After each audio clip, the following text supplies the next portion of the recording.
মুখে কোনো রুচি নেই, বেস্ট অপশন শুটকি ভর্তা গরম ভাতের সাথে। চলুন তাহলে শুটকির ভর্তা আপনাদের সাথে শেয়ার করি। শুটকিটা মচমচে করে ভেজে নিয়েছি। অবশ্যই গরম পানি দিয়ে ধুয়ে নেবেন আগে শুটকিটা, কারণ শুটকিতে অনেক রকমের কেমিক্যাল থাকে। এরপরে মরিচটাও আমি মচমচে করে ভেজে নিয়েছি তেলে।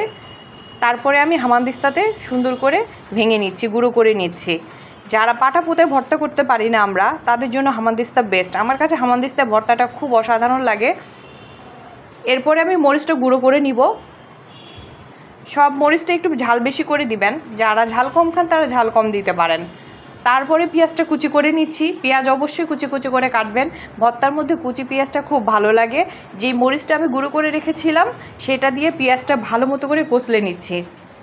তারপরে দিয়ে দিলাম সরিষার তেল। সরিষার তেল ভর্তার মধ্যে না থাকলে হয়, সরিষার তেলের ঘ্রাণেই তো খুব ভালো লাগে।